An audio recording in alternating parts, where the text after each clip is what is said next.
கர்த்தருடைய பரிசுத்த நாமத்துக்கு ஸ்தோத்திரம்.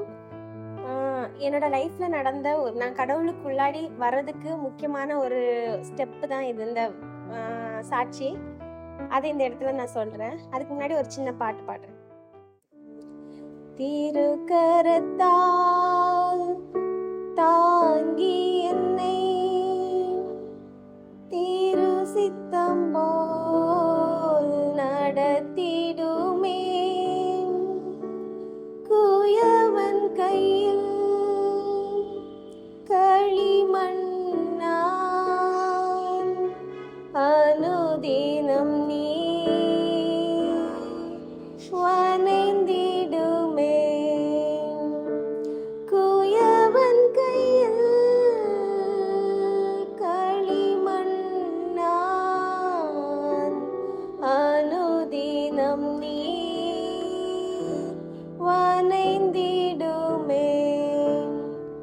நன்றி இயேசுவே. அப்பா, இந்த சாட்சியை இந்த மத்தியிலே அப்பா பகிரும்படியாக நீர் எனக்கு உதவி செய்த மேலான கிருபைகளுக்காக உமக்கு நன்றி இயேசுப்பா. இந்த சாட்சி அப்பா இந்த வாழ்வுகள் மத்தியிலே அப்பா ஒரு எழுப்புதலை உண்டு பண்ண தேவன் உதவி செய்யுங்க. இன்னும் கர்த்தரிடத்தில் அநேகம் பேர் அதிகமாய் வரவும் தேவன் இந்த சாட்சியை பலப்படுத்தின மேலான கிருபைக்காக உமக்கு கோடான கோடி நன்றி இயேசுவே. ஸ்தோத்திரமாமே. இது என்னன்னா, நான் காலேஜ் படிக்கும்போது படிச்சுட்டு நான் வந்து பிஎஸ்சி நர்சிங் முடிச்சிருக்கிறேன். ஆக்சுவலி பேசிக்லி நான் வந்து கிறிஸ்டியன் ஃபேமிலி கிடையாது. பார்ன் வந்து கிறிஸ்டியன் கிடையாது, ஹிந்து தான். நான் ஒரு 4th 5th படிக்கும்போது எங்கள் ஃபேமிலியில் வந்த ஒரு ப்ராப்ளத்தினால நாங்கள் வந்து கிறிஸ்டியனாக கன்வெர்ட் ஆனோம். பட் கிறிஸ்டியனாக கன்வெர்ட் ஆனோமே தள்ளி வந்து நான் வந்து ஹிந்து பேக்ரவுண்ட்லேயே இருந்தோம். ப்ளஸ் என்னை சுற்றி இருக்கிற எங்கள் ஃபேமிலிஸ் ஃபுல்லாவுமே ஹிந்து. ஸோ அப்போ எனக்கு அந்த ஜீசஸ்ங்கிற வார்த்தையே எனக்கு ஒரு மாதிரி இருக்கும். மீன்ஸ் நான் கிறிஸ்டியன் சொல்கிறதுக்கு எனக்கு ரொம்ப கூச்சப்படுவேன், வெக்கப்படுவேன். ஏதோ அது வேற ஏதோ கடவுள் மாதிரி. யாராவது நீ என்ன ஹிந்துவா கிறிஸ்டியனான்னு கேட்டால் நான் எதுவுமே சொல்ல மாட்டேன். எனக்கு கிறிஸ்டியன் சொல்கிறதுக்கு அவ்வளோ வெக்கப்படுவேன். எனக்கு பிடிக்காது. அந்த அளவுக்கு தான் நான் இருந்தேன். ஆனால் அதுக்கப்புறம் நான் 12th படிக்கிற வரைக்குமே கடவுள்கிட்ட நம்பிக்கை உண்டு. ஜீசஸ் தான் இது கேட்டால் தருவாருங்கிற ஒரு நம்பிக்கை உண்டு. ஆனால் ஜீசஸ் தான் ஒரே கடவுளுங்கிற நம்பிக்கை எனக்கு கிடையாது. ஏன்னா நான் சர்ச்சுக்கு போயிட்டு வருவேன். வீட்டில் வந்து எங்கள் தாத்தா அங்கே பூஜை பண்ணாருன்னா அங்கே போய் பிரசாதம் வாங்கி சாப்பிட்றதுக்கு நான் அங்கேயும் போவேன். அப்படி தான் நான் 12th வரைக்கும் இருந்தேன். ஸோ 12th முடிச்சுட்டு காலேஜ் வந்ததுக்கு அப்புறம் தான் நான் வந்துட்டு கடவுளுக்குள்ள மீன்ஸ் எங்கள் காலேஜில் ஒரு வார்டன் மேம் வந்து அவங்க ரொம்ப ரட்சிக்கப்பட்ட ஒருத்தங்க. அவங்க வந்து நிறைய கதைகள் சொல்லவுமே, ஓ ஜீசஸ் தான் உண்மையான கடவுளா, இது அவர் மட்டும்தான் கடவுளா அப்படிங்கிறது எனக்கு ஒரு அந்த சிச்சுவேஷன்ல தான் எனக்கு தெரிய ஆரம்பிச்சிச்சு. அப்புறம் வந்துட்டு நான் வந்து ப்ரேயர் பண்ணுவேன். எனக்கு ஏதாவது தேவைன்னா எனக்கு அதுதான் கடவுள்கிட்ட வந்து நம்ம பேசணும் அந்த ஒரு எண்ணம் எல்லாம் கிடையாது. எனக்கு என்ன தேவை இருக்கோ அந்த தேவையை வந்து நான் ஏசப்பாட்ட கேட்பேன். எனக்கு இதை செஞ்சிருங்க, அதை செஞ்சிருங்க. நான் எதையுமே கேட்க மாட்டேன். நான் இப்படி செய்யவானெல்லாம் கடவுள்கிட்ட கேட்க மாட்டேன். நான் வந்து நான் இதை செய்யறேன், நீங்க எனக்கு கொடுத்துருங்க, எனக்கு அதை வாய்க்க பண்ணுங்க, இப்படிதான் நான் கேட்டுக்கிட்டே இருப்பேன் ப்ரேயர்ல. அப்புறம் அப்படி இருக்கும்போது தான் நான் பிஎஸ்சி நர்சிங் முடிச்சுட்டு 2011 இருந்து 16 வரைக்கும் நான் கொஞ்சம் கொஞ்சமாக நர்சிங் ஜாப்லேயே தான் இருந்தேன். அதில் வந்து லாஸ்ட் ஒரு 4.5 year வந்து எல்என்டி இண்டஸ்ட்ரியல் இருக்குல்ல, எல்என்டி கன்ஸ்ட்ரக்ஷன் இருக்கு. இப்போ மெட்ரோ ஒர்க் எல்லாம் நடக்குதுல்ல, அது ஹெட் குவார்ட்டர்ஸ் வந்துட்டு சென்னையில் இருந்துச்சு. சென்னை ராமாபுரம் ஹெட் குவார்ட்டர்ஸில் தான் நான் இண்டஸ்ட்ரியல் நர்ஸாக ஒரு 4 year ஒர்க் பண்ணேன். அங்கே இருக்கும்போது எனக்கு பெருசாக க்ரோத் எதுவும் இல்லை. என்னோட ஸ்டார்டிங் சேலரி அங்கே 15,000 தான். நான் 5 year அங்கே 4 year அங்கே இருக்கும்போது 4th year நான் வாங்கிட்டு இருந்த சேலரி நியர்லி 20,000 தான். எனக்கு ரொம்ப க்ரோத் எதுவும் இல்லை. அப்போ என்னோட ஃப்ரெண்ட்ஸு சொன்னாங்க, நீ ஒன்று நர்ஸாக போ, இல்லை மெடிக்கல் கோடிங்னு ஒரு ஃபீல்டு இருக்குது அப்படின்ட்டு. எனக்கு நர்ஸாக போகிறதுக்கு விருப்பம் இல்லை மீன்ஸ் எனக்கு ரொம்ப பயப்படுவேன் நான். ஏன்னா ஃபுல்லாக நான் பிஎஸ்சி நர்சிங்கிறதுனால ஒன்றில் போஸ்ட் ஆப்ரேட்டிவ் வார்டில் போடுவாங்க, ஆப்ரேஷன் தியேட்டரில் போடுவாங்க, இல்லை ஐசியூவில் போடுவாங்க. எனக்கு இந்த 3மே சடனாக பிளட்டை பார்த்தா எனக்கு ரொம்ப பயம், ஷிவர் ஆக ஆரம்பிக்கும். அதனால நான் எனக்கு நர்சிங் ஃபீல்டு செட் ஆகாதுன்னு சொல்லிட்டு நான் மெடிக்கல் கோடிங் வந்தேன். ஸோ அந்த வேலையை விடும்போது என்னோட சேலரி வந்து 20,000.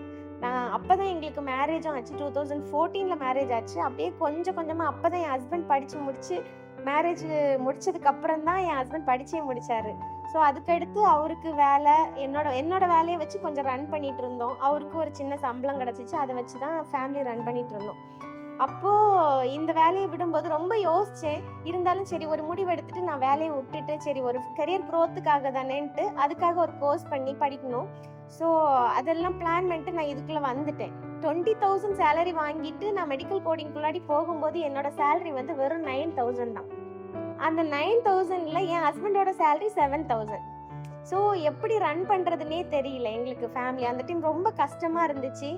அப்போ அந்த டைம் நாங்கள் ப்ரேயரில் தான் இருப்போம். ஆனால் எப்போவுமே கடவுள்கிட்ட நான் வந்து ஏன் இப்படி பண்ணுனீங்கன்னு கேட்க மாட்டேன். எந்த விஷயத்துக்குமே சரி, கடவுள் ஏதாவது எனக்கு கெட்டது நடந்தா கூட நான் என்ன நினைப்பேன்னா, நான் என்ன தப்பு பண்ணேன், ஏதாவது தப்பு பண்ணேனா, எங்கள் மாமியார் திட்டினேனா, இல்லை எங்கள் அம்மா அப்பாவை திட்டினேனா, இல்லை நான் என் ஃப்ரெண்ட்ஸுக்கு ஏதாவது தப்பு, அந்த மாதிரி தான் யோசிப்பேன். கடவுள்கிட்ட வந்து ஏன்னா எனக்கு தெரியும் கடவுள் வந்து அம்மா மாதிரி, எனக்கு வந்து எந்த கெடுதலுமே கடவுள் பண்ண மாட்டாரு. அந்த ஒரு நம்பிக்கை எனக்கு இருந்ததுனால நான் எந்த கொஸ்டினும் கடவுள்கிட்ட கேட்க மாட்டேன். சரி, அங்கே போனேன். ஒரு கம்பெனி எனக்கு ஓகே செட் ஆயிடுச்சு. அங்கே சேலரி 9,000 நாங்க. அப்போ நான் ப்ரேயரில் வச்சுட்டு பைபிள் எடுத்து ஓப்பன் பண்ணி படிக்கும்போது எல்லாமே பாசிட்டிவாக வருது. ஏன்னா எனக்கு இதுக்கு முன்னாடி எனக்கு சேலரி 20, திடீர்னு 20,000லேருந்து எனக்கு 9,000 போகும்போது ரொம்ப யோசனை. ஏன்னா எனக்கு இந்த வேலை வேணாம், வேற ஏதாவது தேடிக்கலாங்கிற ஒரு மனசுல ஒரு திங்கிங் இருந்ததுனால நான் வந்துட்டு யோசிச்சிட்டே இருக்கிறேன்.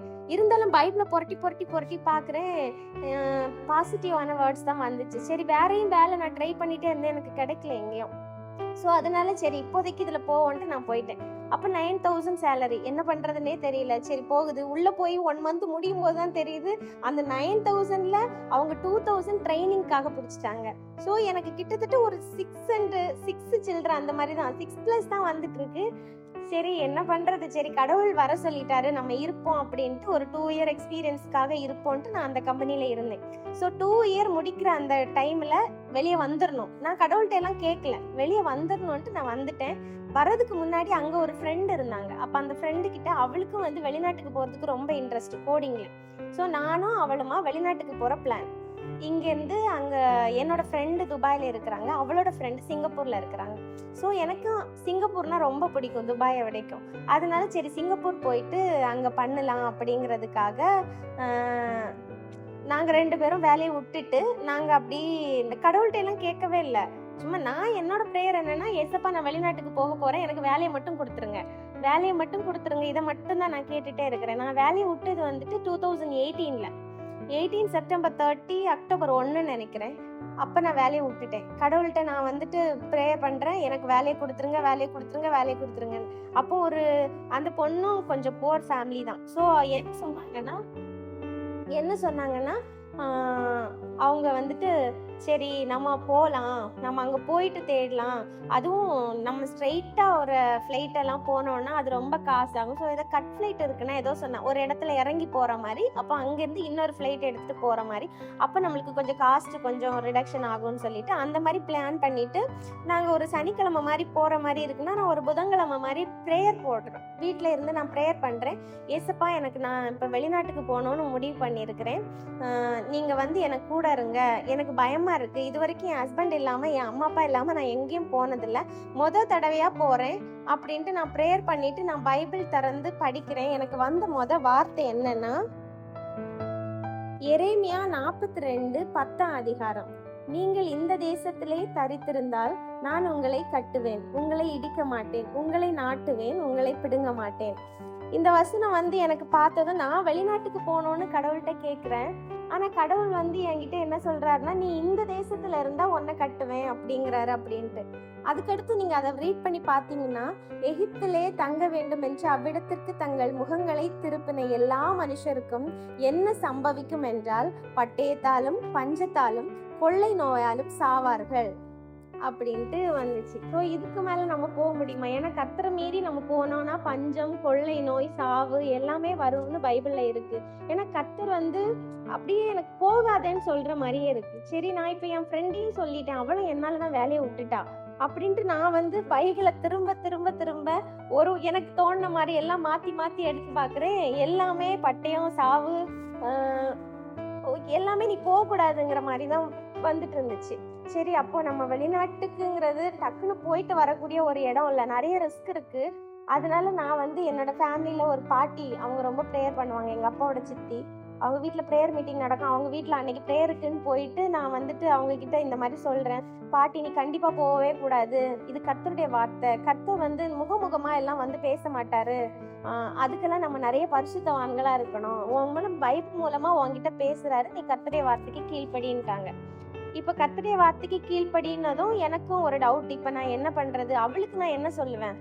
அப்படின்ட்டு எனக்கு ஒரே பயம். இப்போ அவ என்ன அசிங்கமா திட்டுவாளே அப்படின்ட்டு. நான் அப்போ அவகிட்ட நான் சொல்றேன், இந்த மாதிரி கர்த்தர் என்கிட்ட சொல்லியிருக்கிறாரு. அவளும் கிறிஸ்டியன் தான். ஸோ சொன்னா புரிஞ்சுப்பான்ட்டு நான் சொன்னேன். பட் நல்லா திட்டினா என்ன, நான் உங்களை நம்பி வேலையை விட்டதுக்கு நீங்க என்ன நல்லா பண்ணிட்டீங்கக்கா அப்படி இப்படின்னு என்னை ரொம்ப இது பண்ணா. எனக்கு ரொம்ப கஷ்டமா போச்சு. நான் அன்னையிலேருந்து நான் அன்னைக்கு வந்து ஒரு அக்டோபர் நினைக்கிறேன் 2018ல அன்னையிலேருந்து நான் ஒரு 2-3 மந்த்ஸ் நான் எனக்காக ப்ரேயர் பண்ணவே இல்லை. ஏசப்பா அவள் என்ன நம்பி வேலையை விட்டா, அவளுக்கு வேலையை கொடுங்க ஏசப்பா, வேலையை கொடுங்க ஏசப்பான்னு. நான் எனக்கு அடுத்த வேலை கிடைக்கிறதுக்குள்ளாடி அவளுக்கு துபாயிலையா எங்கேன்னு தெரியல, அவள் கல்ஃப் கண்ட்ரீஸ்ல இருந்தேன். ஏன்னா அதுக்கப்புறம் அவள் எனக்கு காண்டாக்ட் பண்ணி நான் பேசினாலும் ஃபோன் அட்டன் பண்ண மாட்டான். ஸோ அவள் துபாய் வெளிநாட்டில் இருக்கிறான்னு எப்படி கண்டுபிடிச்சேன்னா, ஃபேஸ்புக்கில் அவளோட ஃபோட்டோஸ் பார்த்துட்டு அவள் அதை போட்டதை பார்த்து எனக்கு ரொம்ப ஹாப்பியாக இருந்துச்சு. சரி, அதுக்கடுத்து என்னோட இதை பார்க்கணும். நான் வேலையை விட்டுட்டேன். இந்த சுச்சுவேஷனில் நான் வெளிநாட்டுக்கு போகணுங்கிறதுக்காக என் ஹஸ்பண்டும் வேலையை விட்டுட்டாரு. மீன்ஸ் என்னது, இது பாப்பா இருந்தா, குட்டி பாப்பா, அவள் 3 இயர்ஸ் தான். ஸோ நான் வெளிநாட்டுக்கு போயிட்டேன்னா அவளை அவங்க ஒத்திக்கு பார்க்குறது ரொம்ப கஷ்டம், வேலையை வச்சுட்டு பார்க்க முடியாது. அதனால அவங்க வேலையை விட்டுட்டு அவங்க எங்கள் பிளான் என்னன்னா, நான் போயிட்டு எனக்கு வேலை கிடைச்சதும் இவங்க அடுத்தது ஒரு டூர் விசா மாதிரி எடுத்துட்டு வந்து அங்கே வேலை தேடி வர மாதிரி. ஏன்னா எப்பவுமே என் ஹஸ்பண்டுக்கு வந்துட்டு தனியாக இருக்கிறது பிடிக்காது. எப்பவுமே சொல்லுவாங்க, லைஃபுங்கிறது ஒரு நம்ம லைஃப், டோட்டல் லைஃப் வந்து 50 இயர்ஸ் தான். அந்த 50 இயர்ஸில் 25 இயர்ஸ் நமக்கு முடிஞ்சிருச்சு. இனிமேல் இருக்க போகிறது 25 இயர்ஸ். அதில் நீ வெளிநாடு, நான் இங்கே, அப்படி இருந்து எதுக்கு லைஃப், எங்கே இருந்தாலும் சேர்ந்துருக்கணும்னு சொல்லுவாங்க. ஸோ இந்த இதனால என் ஹஸ்பண்ட் வேலையை விட்டுட்டு சரி போயிட்டு வர்றது தானே வந்துடலான்ட்டு இந்த மாதிரி பண்ணதுனால எனக்கும் வேலை இல்லை, என் ஹஸ்பண்டுக்கும் வேலை இல்லை. 2 பேரும் வாடகை வீடு சென்னையில் இருக்கிறோம், நாங்கள் ஊரில் கூட இல்லை. சரி என்ன பண்ணுறது, கர்த்தர் விட்ட வழின்ட்டு ப்ரேயர் பண்ணிகிட்டே இருந்தேன். ப்ரேயர் பண்ணிகிட்டே இருக்கும்போது அக்டோபரில் நான் வேலையை விட்டேன். நெக்ஸ்ட்டு ஃபெப்ரவரியில் எனக்கு ஒரு வேலை கிடச்சிச்சு. அந்த வேலை கிடச்சி எனக்கு ஒரு 2 வீக்ஸு அங்கே சேலரி எல்லாம் பேசும்போது எனக்கு 20 கொடுக்குறேன் அப்படின்னாங்க. எனக்கு ரொம்ப ஹாப்பி. ஏன்னா நான் லாஸ்ட்டாக இந்த பழைய கம்பெனியில் நான் வேலையை விடும்போது என்னோட சேலரி வந்து 13,000 2 இயரில். 13,000 ப்ளஸ் இன்சென்டிவோட சேர்த்து ஒரு 15-17 கிட்ட இன்சென்டிவ் வந்துச்சுன்னா வரும், இல்லைன்னா 13 தான் வரும். ஸோ இப்படி இருந்ததுனால எனக்கு 20ங்கிறது எனக்கு பெருசாக இருந்துச்சு. கர்த்தர் சொன்னதை நிறைவேற்றிட்டாரு, உன்னை பூமியிலே ஆசீர்வதிப்பேன்னு சொன்னார்ல, கர்த்தர் சொன்னதை நிறைவேற்றிட்டாரு அப்படின்ட்டு நானும் ரொம்ப ஹாப்பியாக அந்த ஆஃபீஸ்க்கு போகிறேன். அந்த ஆஃபீஸ்க்கு போய் நாள் ஓரியன்டேஷன் செக்ஷன் முடிஞ்சுது. முடிச்சுட்டு எங்களை எல்லாரையும் ஒரு ரூமில் உட்கார வச்சுட்டு ஒரு பேப்பர் எடுத்துகிட்டு வராங்க சைன் வாங்குறதுக்கு.